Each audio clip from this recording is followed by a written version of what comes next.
Good morning and welcome to Sunday Coffee. Joining me for my co-host today is TK Eppley. I am your host, Dr. Dan Ford, and this is EchelonOrchid. Guess who's back?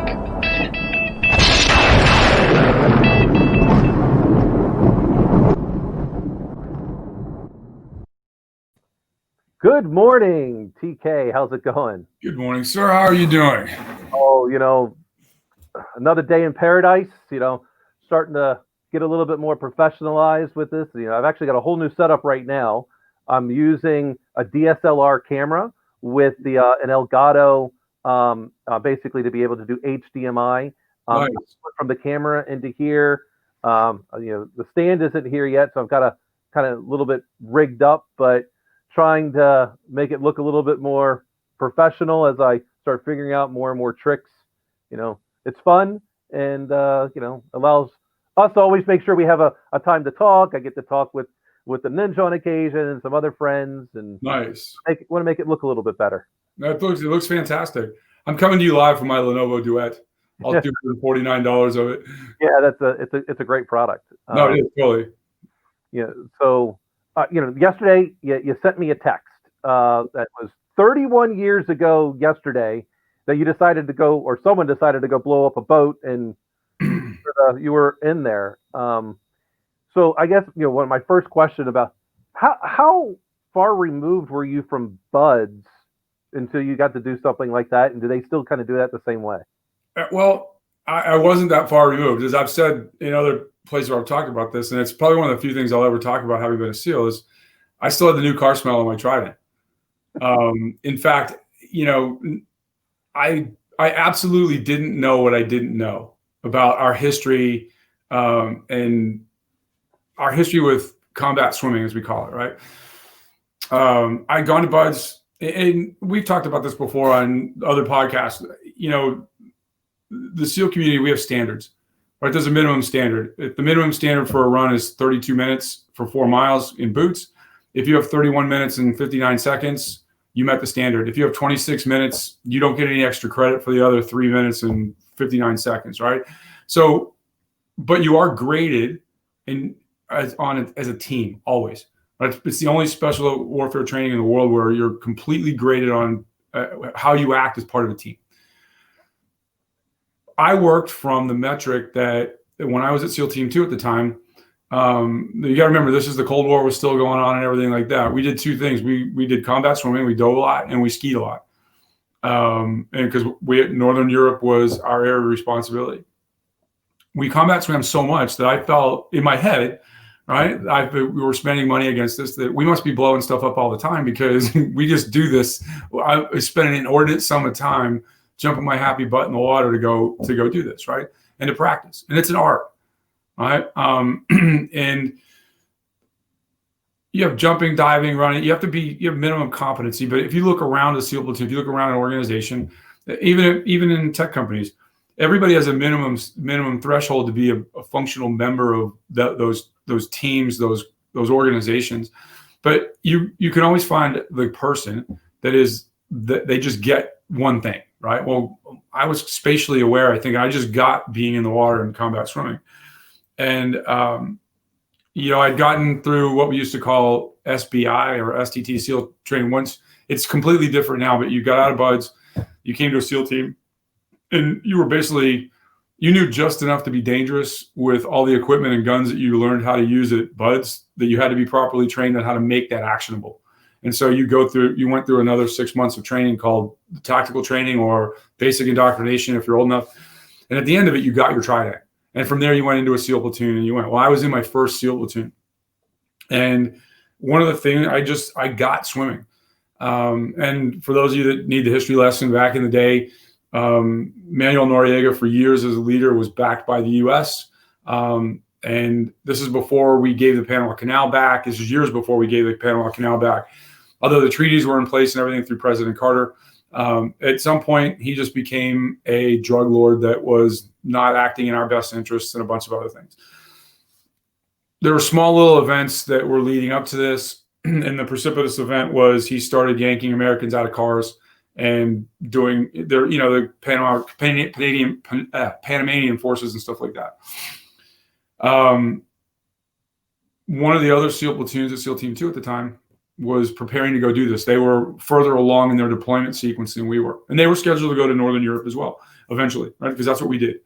And we were earlier on in our pre-deployment sequence. So as the summertime went along and their whole pre-deployment workup was gearing around going to Panama. Well, they got to the point where they had to deploy, and this is in November-ish timeframe, that all of a sudden that responsibility, potentially if Panama ever went south, for us, or for the team, I shouldn't say us, for the team to go do a combat swimmer op, got transferred to the platoon that I was in.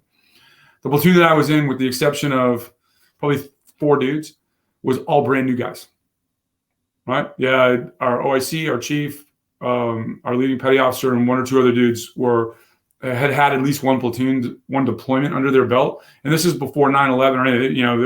You'd go on deployment, there was no shooting people with guns or anything. You went because you were forward projection, so to speak. And we assumed it. Other than probably the OIC and the chief, most of us at the time were unknowing of what they were doing over there and why, because we're not in the business of, if somebody doesn't tell you what they're doing, don't ask type of thing. And all of a sudden it became clear to us, and my OIC came to me. I was swimming with somebody else. My swim buddy I had from when we were SEAL training together. Right, we went from buds being swim buddies. We went through tactical training being swim buddies, and then we were early in the platoon. We were swim buddies, and functionally, I'd never really dove with anybody else. And we had a way we did things, and we liked it. And he came up to me one day and he said, "Hey, you're going to be my swim buddy now." And I go, "I don't want to." And he goes, "Oh, funny enough, I wasn't asking," right? Because he had in his head what was going to go down. And so, again, like I said, the one thing I just got it. Like I said, it's not superhero or anything like that. That was just the skill that I functionally got. The other thing is I wasn't a big waster of O2 because I'd been a swimmer in high school and all that stuff. And so, your ability to be efficient with that oxygen bottle, right? That rebreather was a big thing as well. So we started practicing, and literally that was it. We started diving, and it was dive every day. We did a trip in Newport, Rhode Island, because there's a whole bunch of different types of ships up there. It can be an arduous place to navigate through. And for those of you who don't know, it's basically your rebreather and a compass board and a watch. And it's time, speed, distance everywhere. And so you have to have, once you look at the nautical chart in the harbor and you start charting all this out for how you're going to navigate, you're underneath, and I'm going to swim so long for so long, and then I'm going to take a left turn or a right turn, and eventually I am going to end up at the right place or not. Your ability to end up at the right place more often than not is how good you are. And my OIC, because he had the bigger picture and he had to worry about a lot of other things, kind of just said, "Hey, here, you got it. Figure this piece out." Right. And if you're going to do it right, it's a pretty detailed process to do that. And so at one point we ended up doing an exercise down in Florida about a week beforehand, and that we're supposed to do, and everybody's happy, right? SEAL Team 4 at the time was going to go take down the airport, Patia, which what they were doing was limiting Noriega's ability to escape via air with his airplanes. And then our job was to, they had 2 what they call PBR Mark IIIs. They were big gunboats that the U.S. Navy had given the Panamanians over the years, was to disable those. And so we had a certain amount of swim pairs that were going to go do that, of which I was one of those swim pairs. Probably, I think the funniest story from all this has absolutely nothing to do with the combat swimmer op. We get recalled on the, I think, 18th, and so overnight we fly down there. We get there early in the morning as we're coming in over the loudspeaker on the C-141. And for those of you airplane aficionados, yes, that's an old airplane that hasn't been in service for a long time. We were on this big C-141, and as we're flying in, we're getting word that the airport is under attack, right? And so here I am, like I said, new car smell, freshly minted Trident, first time out of the box. And I'm literally I've never been on a SEAL deployment before.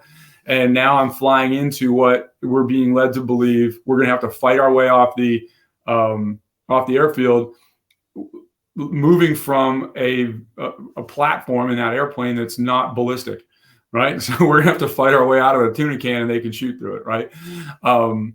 And I was a 60 gunner, machine gunner at the time. So who do you think's leading the charge off the ramp once we land to lay down fire, right?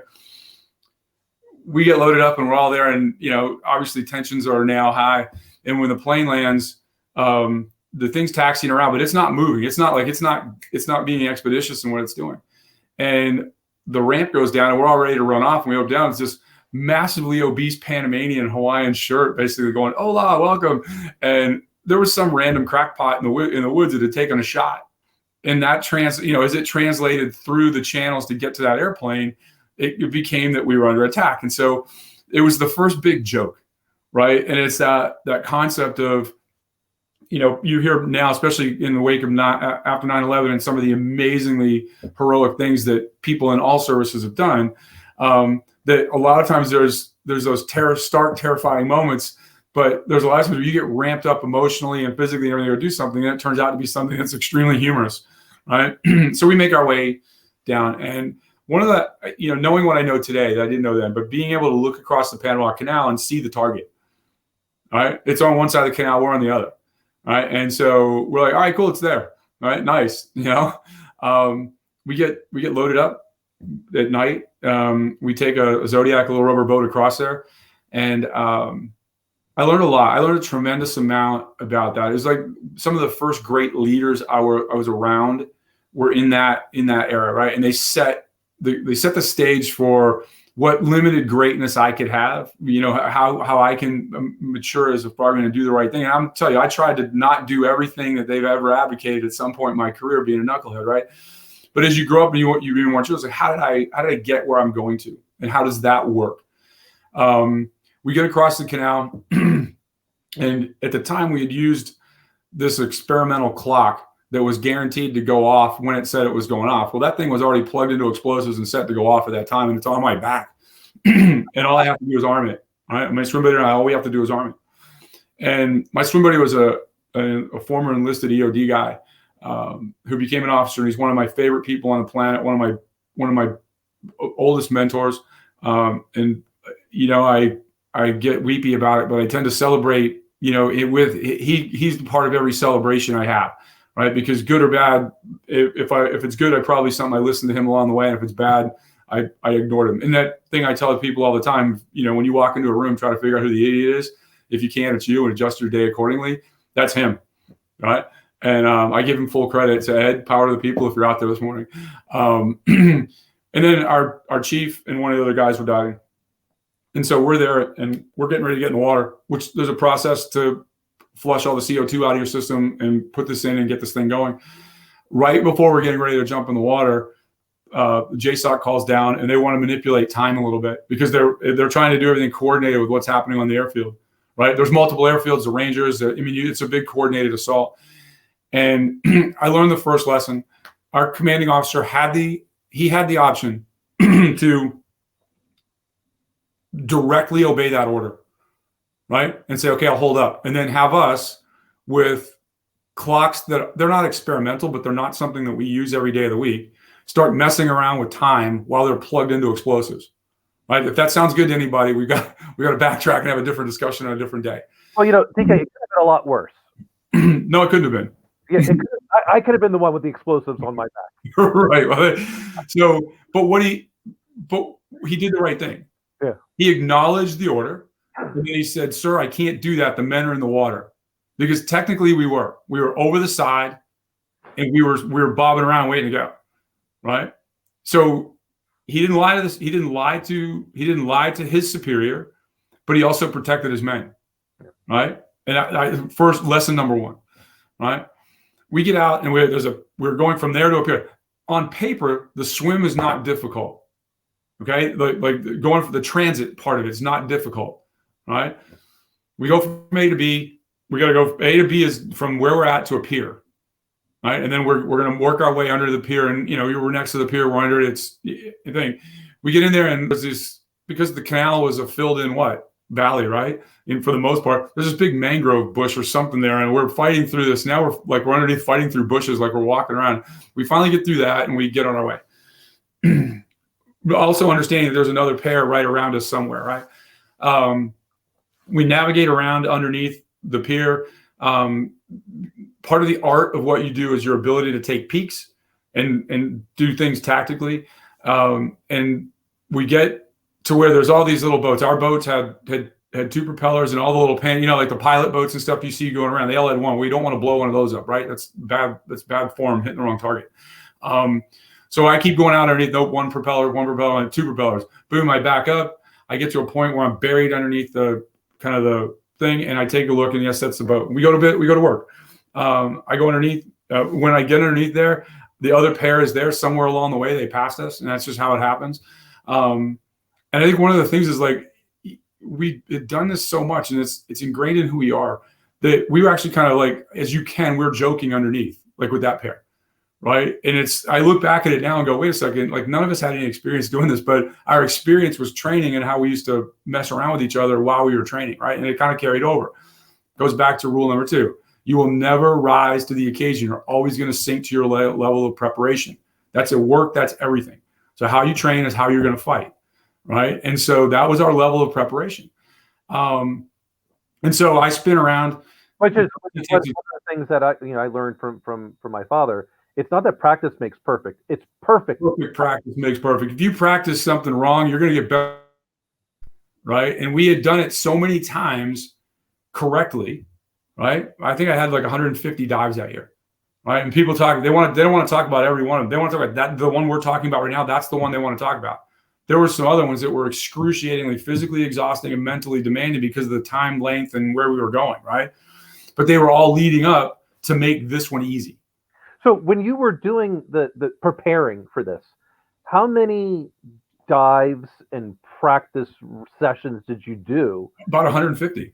Oh, it was 150. Okay, it wasn't 150 years. It was 150 for this exercise. Right. And a lot of it we didn't know. Like we went on a dive trip, and the OIC and the chief knew that the potential for us to take over. But really, that dive trip, when you're there, you're diving 2-3 times a day.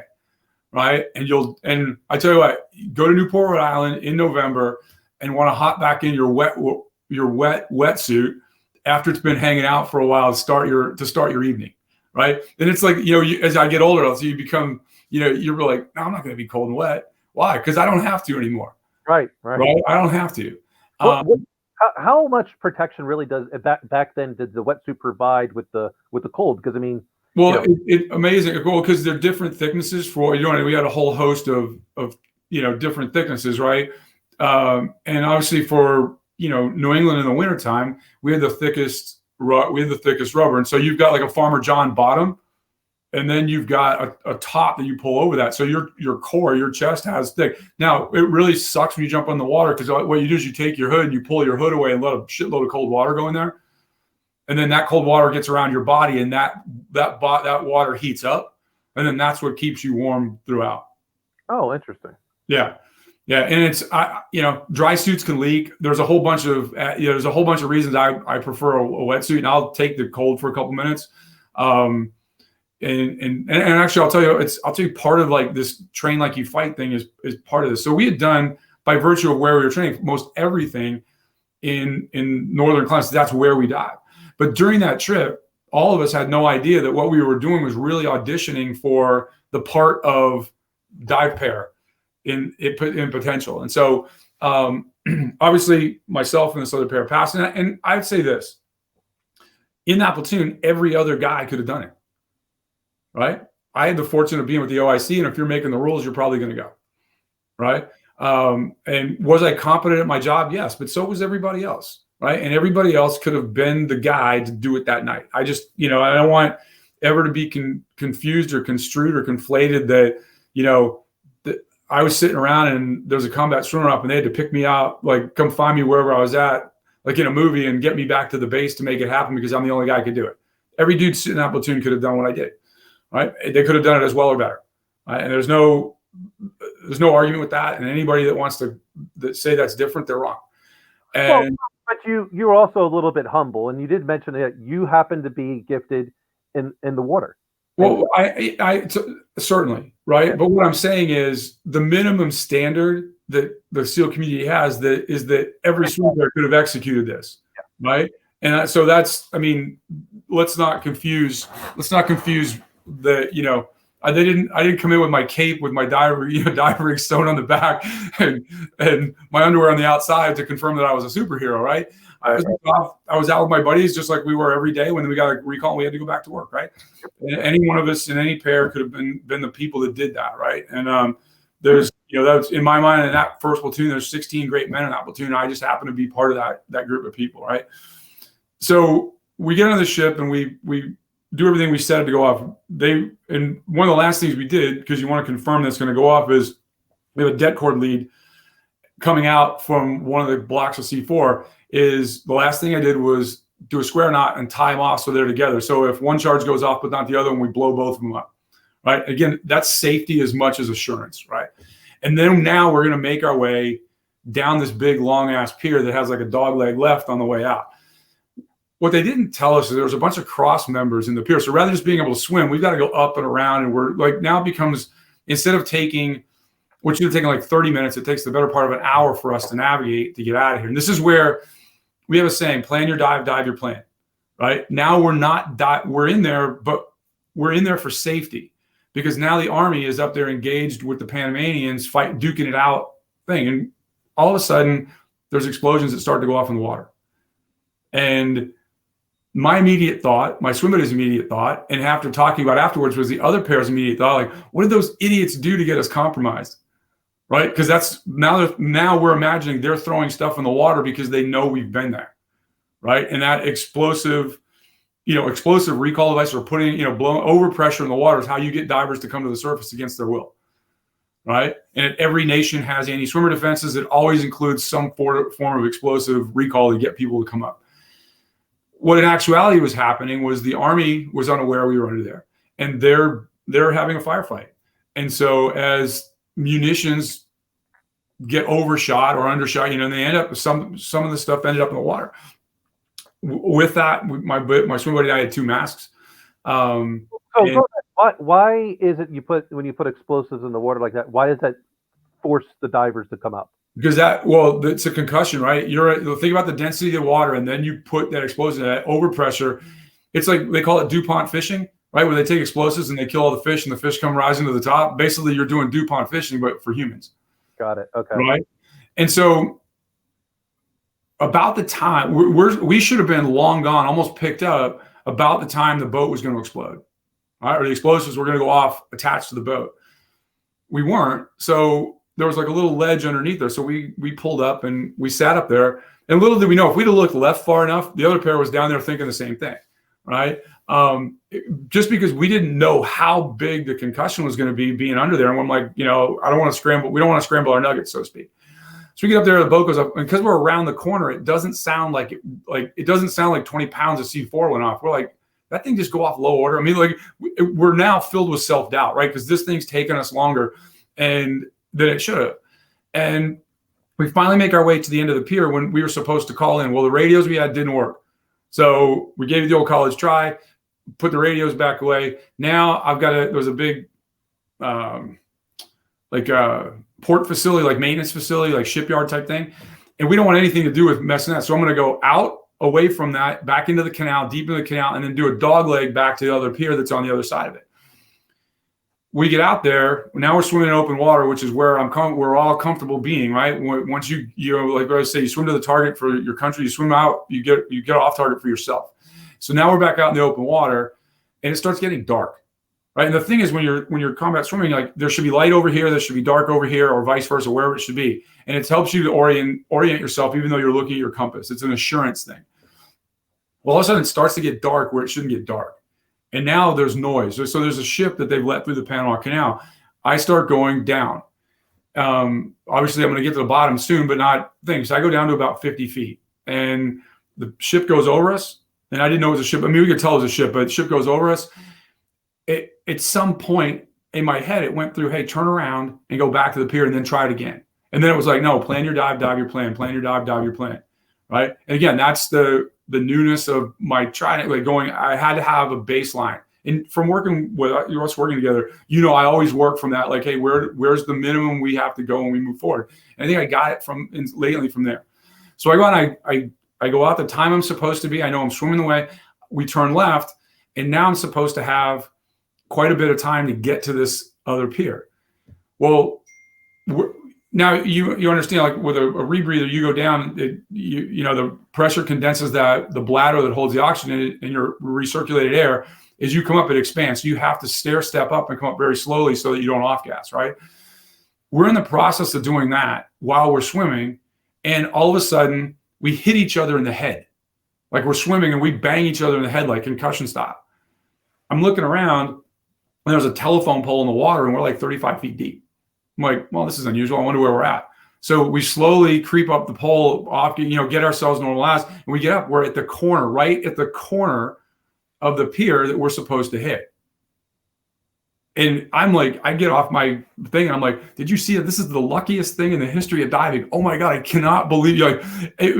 Like we should have been out in the open water out in the Pacific, like the thing, you know, kind of where we were at. Because what had happened is that when they let the ship go through, now there's like a 6-knot current behind it. So instead of me diving at 1 knot, I'm diving at 7 knots. I swim at 1 knot. So now we're hauling the mail. But it was total blind luck, the accuracy we hit on that corner. And we look up and there's feet dangling down because there's 2 old Panamanians fishing or whatnot over there. Right? We go back down and now we got to make our way down. At the other end of that pier was our teammates that were there to pick us up. Right. And we have to now navigate this set of cross members. Well, now we're very low on oxygen. We had probably enough to go across the canal if we needed to. And when I'm saying that, start to surface swim across the canal at night, and then if we have to make an emergency descent because there's a ship coming, to get back on gas and go down. Right.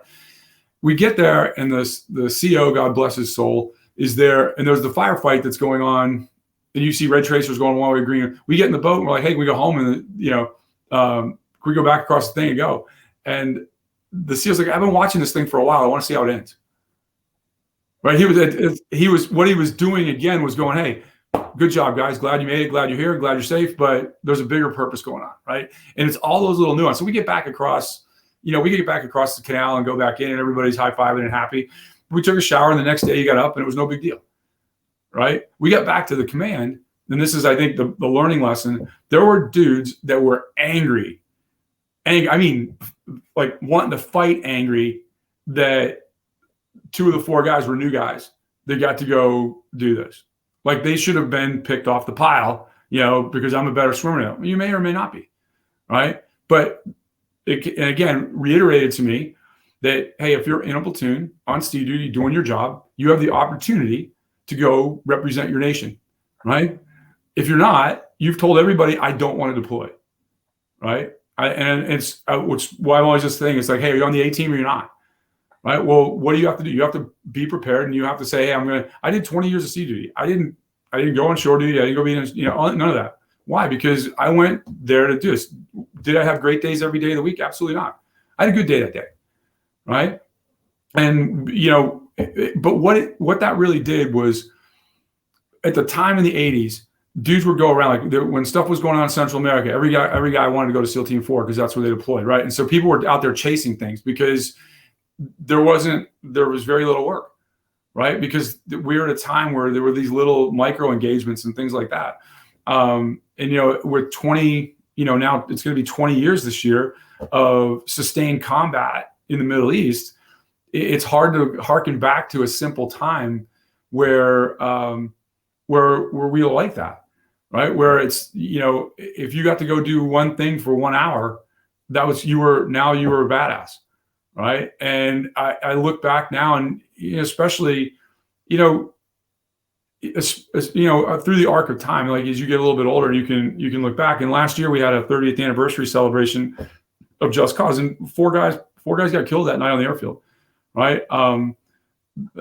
The chief that was out there, he was also their load master. And I was a load master for SEAL Team 2. He was a load master for SEAL Team 4.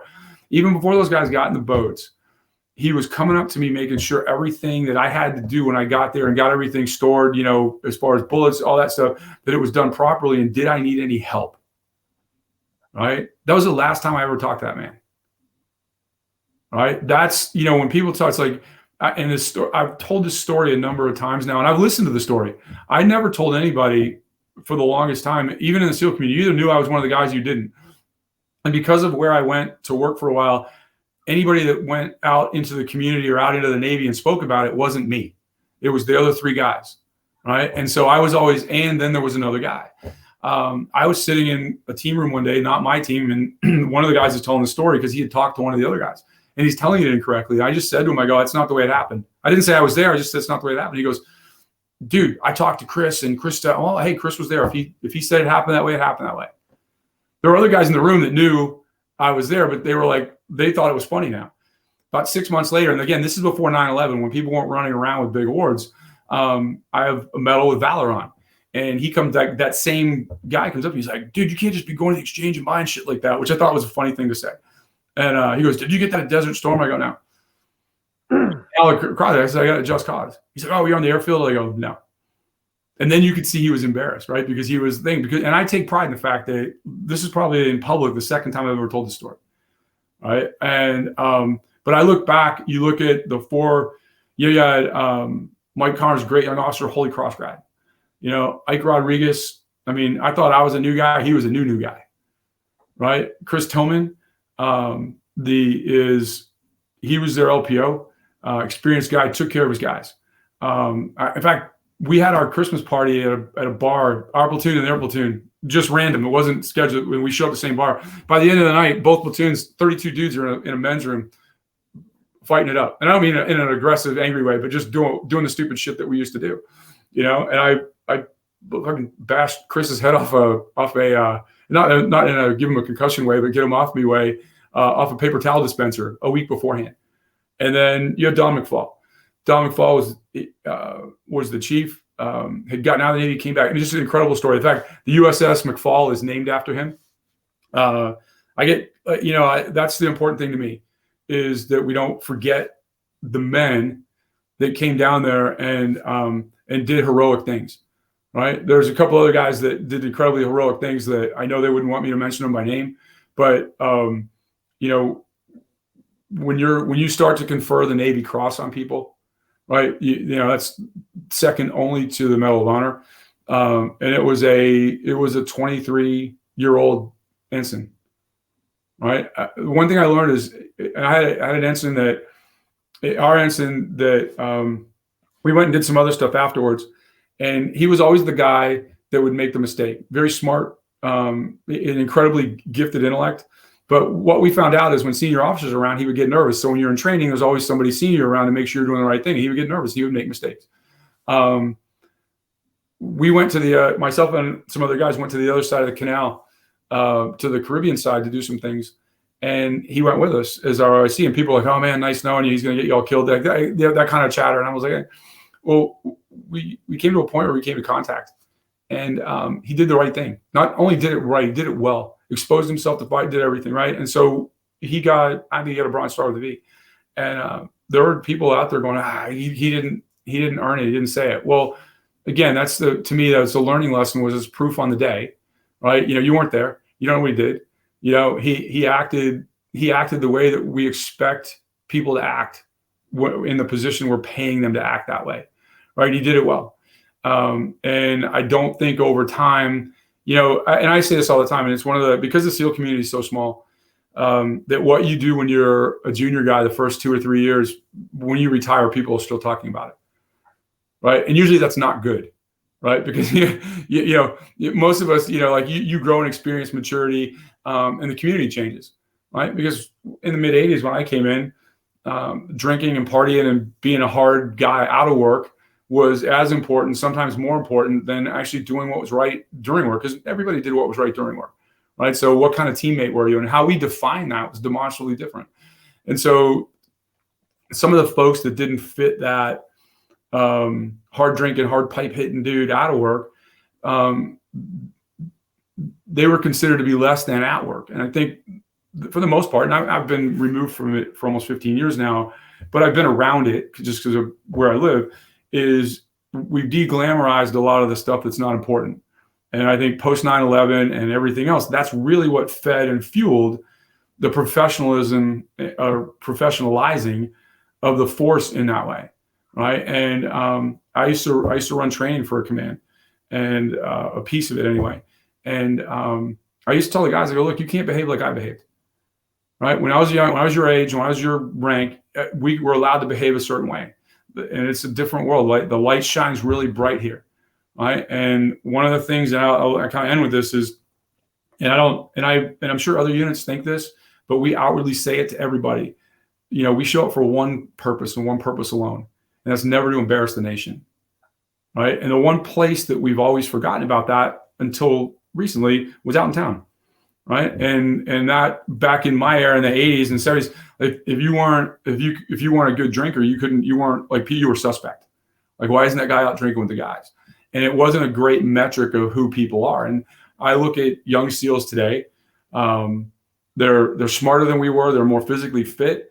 They understand taking care of themselves in a way that we never did. Most of us in my age group in the 50s and 60s are broken beyond all repair. Because if you went to medical, you were considered to be a sissy, right? And that's to include, hey, I think my collarbone's fractured. Well, hey, if you go to medical and they take you out, you're out of the platoon, right? That's literally the conversations that you have.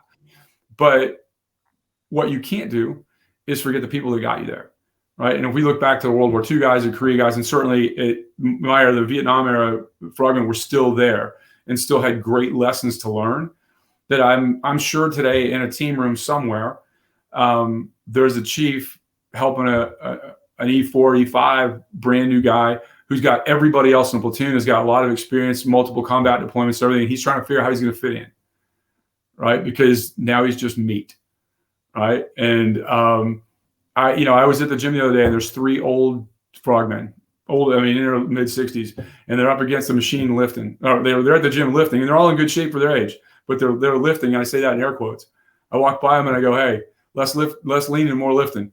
And they looked at me, and all 3 of them were like, shut up, meat. Because what I don't want anybody to forget is anywhere in life, you're the new guy somewhere. Yep. Right. And that doesn't mean you, in whatever walk of life and whatever living you're doing, you can make your name, you can make your way on day one. Right. And Dan, more than anybody that I've ever worked with, I've seen you do this with the people you bring in as security analysts, the people, the interns that translate into employees that translate into friends, and then come back and translate into leaders for you. Right. And it starts with that, making that person feel that no matter where you're at in the organization, you have value. And just because you don't have the experience that other people have, the military is an odd thing that a lot of times people wear experience on their chest, right? In the form of all the ribbons and stuff that we got. And for all of you out there, most times when you see somebody that's walking around looking like a Russian general, those awards for just being on seat, being there, right? Attendance is mandatory, right? If you show up and you're in the game, we have ribbons for, hey, you were there, right? And I tell people always to concentrate on the top couple rows if you're interested in Valor and when people do incredibly heroic things. And our community, as well as our counterparts in the Army and certainly in the Air Force, Air Force combat controllers and the PJs. I don't know this for a fact, but they are per capita some of the most unselfish and highly awarded people for valor that we have out there, because they deserve probably more than they're ever going to get. Because either they're via the biggest weapon in the platoon, the radio, they're ensuring the safety of the people that are out there with them, or certainly in the pararescue men, they're more than often exposing themselves to fire to save somebody else's life. And you can never, what else do you want from a human being, right? But that's my jump back in the Wayback Time Machine for the morning with special warfare moment of the day. I'll get by the fireplace and I'll have a smoking jacket on next time, and we'll talk about the old times. Oh, looks like my battery pack is already low. Look at my $249 Lenovo hasn't failed me. Yeah, well, because I don't have the I have to change the camera here. That's funny. I don't have the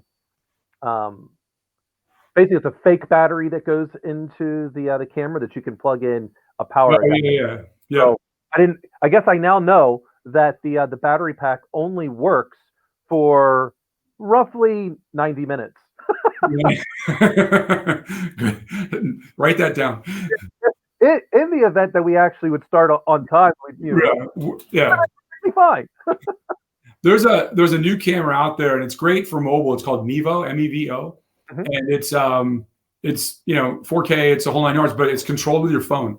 And the nice part about it is, if I'm up on a panel discussion or you're up on a panel discussion, I'm navigating it. I can live. This is the magic of the software and the app. Live, it'll put boxes around all the people that are talking, and if you start talking, I can tap on your face, and it'll automatically zone. It will just be you talking.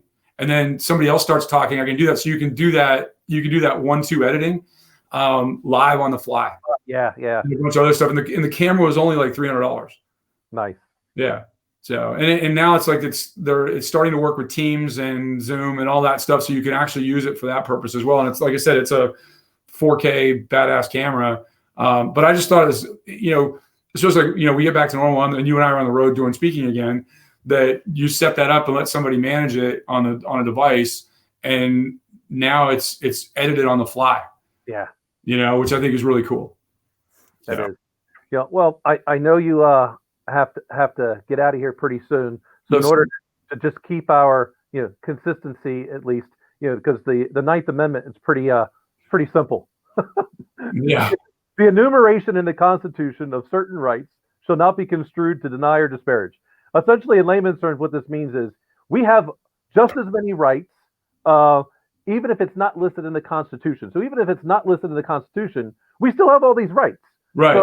So, I think it's a very simple amendment, but I think a lot of people forget about it. It doesn't have to necessarily just be in the Constitution, and this is kind of the catch-all. Hey, if we forgot something, well, go to the ninth. It doesn't have. It's not explicit. It's intrinsic. Yeah. Right. What we do. So, a little bit of history for you there. A little bit of Constitution for you there. Yeah, we got which was great. It was. I appreciate you taking the time there to talk about that, because I know having known you for almost 6 years. Yeah. It's. You're definitely not someone to brag about anything, really. I hope not. No, I certainly don't think so. And I still always remember the time when people would say, "Oh, how did you and TK meet, and what's the the relationship, and how did you all work together?" And I said, I only told TK no once, and I had a good reason, but until TK said, "I'm asking you now to do this for me." Because before he was asking on behalf of someone else who I basically despised. And then, that list is long and distinguished, by the way, folks, if you don't really know Dan that well. Yeah, well, this one which was, and you got to edit the article, but our chief marketing officer refused to post a blog that I had written about the 4th of July and why encryption is a right. But you're also, in his defense, and I'm not trying to defend him because I thought what he did was wrong, is he was British. Yeah. Right. And, he was representing the losers that day. Right.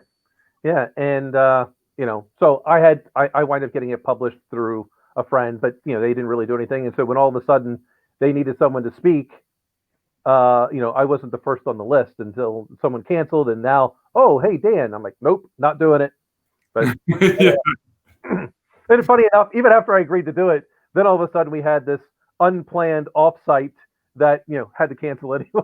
Right, no doubt. Yeah, that's funny. I forgot about that. Yeah. So anyway, you should actually post that again this year. That was really well done, and especially even now, like in light of everything that's going on with SolarWinds and all of that stuff, I think maybe get that back up. Get a Medium account and post it up there. I was posted on my site. There you go. Yeah. People, it's like I had someone in social media, talking about stuff in the military and asking me if I served. I'm like, no, I never served. Not because I didn't want to. I was declared military unfit for combat, but I spent the majority of my career in support of those in the military and the government, and I didn't have the the privilege to share in my family legacy, essentially. Right. My almost everyone in my family was military. So anyway, TK, appreciate it. Have a great week, my friend. have fun training the girls today. I will. I always All do. right. Yep. All right, everyone. Take care. Have a great day.